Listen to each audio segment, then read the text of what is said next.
ummadda Soomaaliyeed meel kasta oo joogo salaanta islaamka ku salaamaya gudiye dibad ba Allah idin nabad yeelo nolol wanaagsan Allah idinku nooleeyo aafaadka caalamka socdaan Allah inaga badbaadiyo dhulkeenana Ilaahay noo daryeelo ay noo nabad yeelo qodobka maanta ka hadlayay ama dhowr qodob isdaba yaala qodobka koowaad waxaan ka hadlayaa maanta shirka xamar la rabo inuu ka dhaco madaxweynaha jamhuuriyadda oo ballan maartaanayana uu yeeray dawlad goboleedyada wax lagu sheego uu yeeray oo muddo soo cagajidayay ayaan rabaa inaan kelmad ka idhaahdo shirkaasi waa shir madaxweynaha jamhuuriyadda uu ku dhawaaqay waana shir ummadda Soomaaliyeed ayatiinkeeda ay ka tashanayso min madaxweynaheeda ilaa dawlad goboleedyada ilaa maartaanay dawladda xamar joogta ee ra'iisul wasaaraha iyo gudoomiyaha maartaanay xamarba ummadda Soomaaliyeedna ishay ku haysaa waa shir qaran weeyana shir beel gumaysi ma aha marka shirku hadduu shir qaran yahay ma aha shir khuseeya ama ay iyagu maartaanay mas'uul ka yihiin nimanka la yiraahdo idinku beesha caalamka aad ku tilmaantaan anna beesha gumaysiga aan yiraahdo nimankaasi waxa weeyaan shaqo ku mala shirkaas ilaa inay maartaanay iyagu xalanahooda ay fadhiyaan wixii ay farriimo ka soo diraan laakiin waxa la yaab leh ninka barasaabka uga yana dawladda Nairobi Jubbaland ninka barasaabka uga oo kolkuu Nairobi joogo aanan xitaa hal askari ilaalinin oo Kenya markuu doono tago markuu doono ka soo baxo soo dhow dhex socda inuu xamar ma iman karayo yiri oo ninka la yiraahdo James Wan ee maartaanay waxbuu jimciyada qurumada dhaxsalaya u joogay aw ka soo kaxiyay Kismaayo ee uu keenay xalane iyo airportka inta u dhaxaysa oo ay u galaan marka ninkaas waxa weeyaan nin Soomaaliyeed maaha waa nin Kenyaana oo weydiistay beesha gumaysiga weydiistay ama jimciyada qurumada dhaxaysa dhaho ninka James Wan la yiraahdo iyo cidii maartaan la halmaasha weydiistay magangaliyo marka nin magangaliyo xamar ka doonaya inay gaaladaas ku badbaadiso sidee shir uga mid noqoni oo waliba ku doodaya wixii soo doon in la yeelo oo ii fulay leeyahay waxaan leeyahay Soomaalida oo u sheegaya min madaxweynaha ilaa ra'iisul wasaaraha ilaa nimanka gobolada kale haysta ee la yiraahdo Qoorqoor iyo Lafta Green iyo ninka la yiraahdo Guudlaawe iyo Umar Finish intaba waxaan leeyahay khayr Allah idin siiyo waan idin ducaynaynaa qarannimada Soomaaliyeed haduminina hana aqbalina inaad tagtaan meesha la yiraahdo xalna inaad ugu tagtaan ninka la yiraahdo Axmed Madoobe iyo dan inaad halka ugu tagtaan oo qarannimadii Soomaaliyeed ku duldumisaan halkaas hayeelina taaleed ka aqbali maaye Soomaalida dibadana waxaan leeyahay gudub meel kasta ay joogtana inay taageeraan dawladooda ku taageeraan halka dawladda looga taliyo ee asalka xukunka Soomaalidu ka socdo ee looga taliyo waa in la isku yimaada ama meeshii kale madaxweynuhu magacaabo sida Baydhabo oo kale la isku tagay Dulsmareebo la isku tagay Garowe la isku tagay dad caasidaha Soomaalida hadii meel la isku tagayo iyadoo gaar ka leeyahay waa sax laakiin nin la ilaalinayo oo ilaalinayso muxuu ahaa beesha gumaysiga ilaalinayso oo magan galay cidii magan galay hala shiro laakiin madaxweynaha iyo dawladdiisa iyo gobolada kale yeena isku sharaf jabin baan leeyahay inkastoo xalay maqlayay alxamdulillah rabbil caalamiin raga maartaanay Qoorqoor iyo Lafta Green iyo Guudlaawe iyo Umar Finish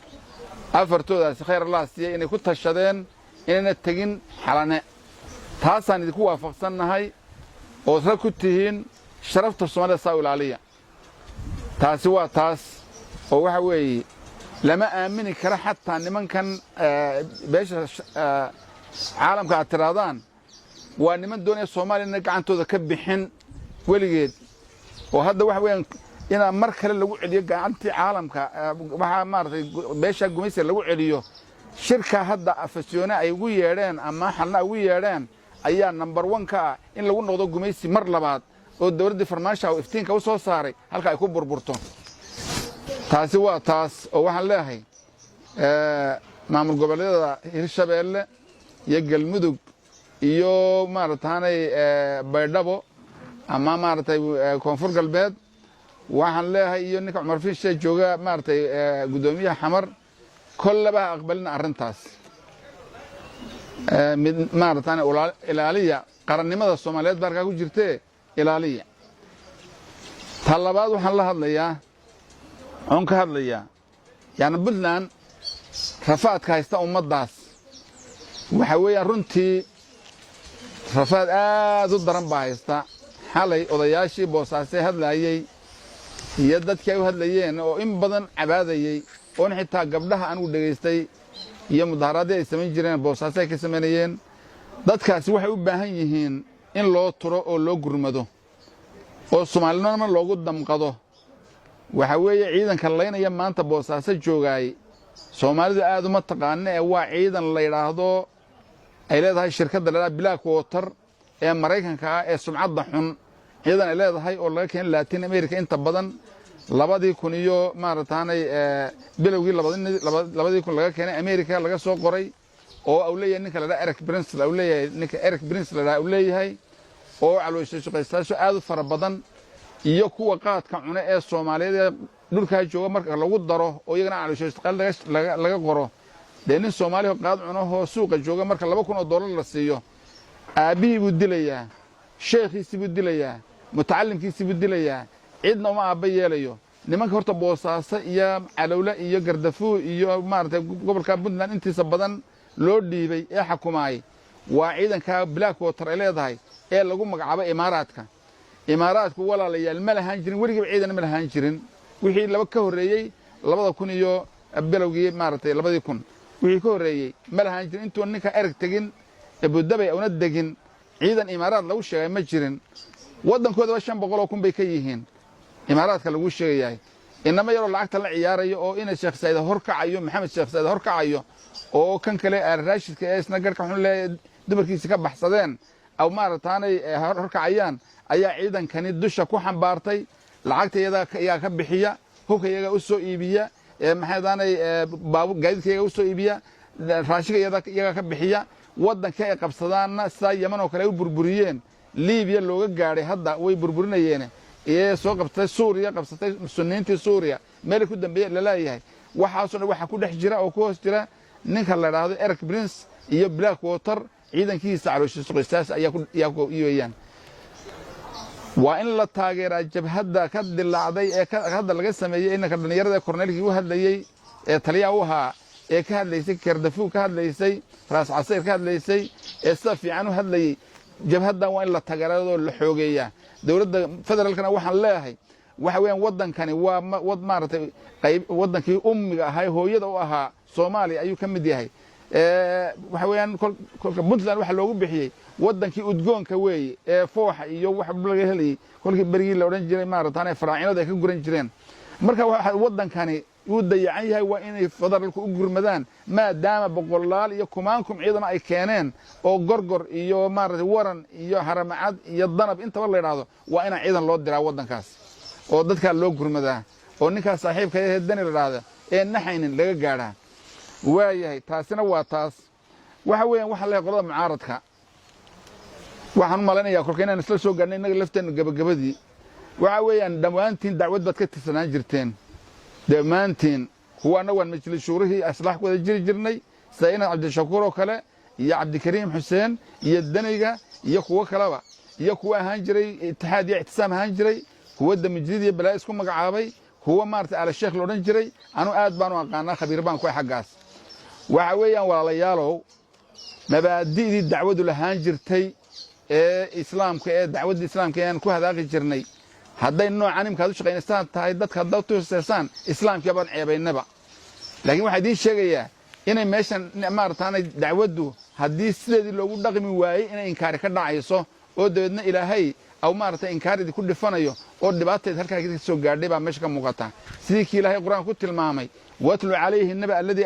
آتيناه آياتنا فانسلخ منها فأتبعه الشيطان فكان من الغاوين ولو شئنا لرفعناه بها ولكنه أخلد إلى الأرض فمثله كمثل الكلب إن تحمل عليه يلهث أو إن تحمل عليه يلهث أو تتركه يلهث ذلك مثل القوم الذين كذبوا بآياتنا مرحبا مركا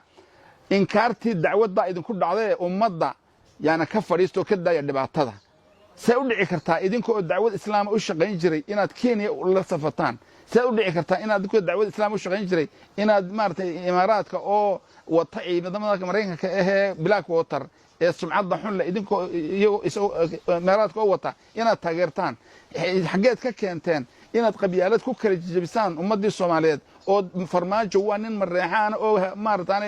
daaroodahe ha ka baa xamar ma ogolna saad u tiraadaan wixii aan ka shaqayn jirnay mayna ahayn iyo dacwadan ka shaqayn jirnay Soomaaliya dhan la isku keeno bal caalamka islaamka la isku keeno mayna ahayn waa runtaan idin sheegayaa dacwadu cid la fadhiisan mayse inkaarteedii baa idinku dhacday ummadda ka fadhiisto ka daya dhibaatada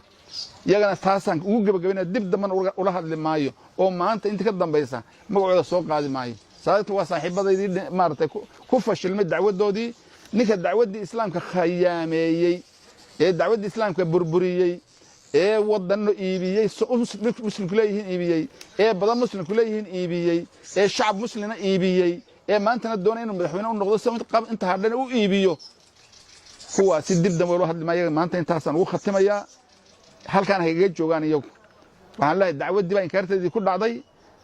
waxa maartay maanta ceeb annaga nagu oon iyadoo magac wadaad la isticmaalayo in la yiraahdo wuxuu waa dami jadiid iyo i'tisaam iyo wahaabi iyo balaayo la sheego waxa idinka dacwadda u soo jiiday islaamkana u soo jiiday ummadana idinka qabyaalad iyo qurmoon la soo galay xamarna idinka raba inaad ku celisiin warlordadii inaad ku soo celisiin si aad dhul badan oo dambe iyo wax dambe qaniimeen dambe u heshaan laakiin ilaahay taas waxaan ka baryaa inuu idin ogolaanin insha Allah ta'ala waxaan ku soo gabagabeynayaa ninka maartay Kismaayo hadda ka yimiday James Wan keenay Kismaayo dambe yuuna ku noqon ninkaasi ummadda waa in laga badbaadshaa Kismaayo waa in dawladdu la wareegtaa waa in Kenyaanka laga saaraa waa in laga saaraa hadaadigii Tigreega oo maanta Kismaayo ku dhuumanaya oo ciidanka maartay Kenyaanku ilaaliyaan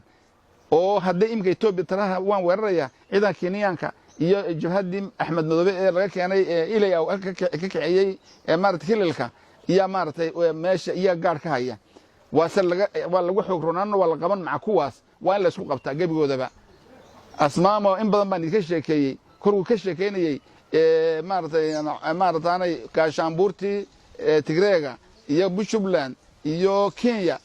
inay maartay khatar ku jirto oo korkii Kenya la baabiyay Tigreegi aw laha Jubbaland baa ku xigaysa waa runa way ku xigo waa in laga saaraa iyagana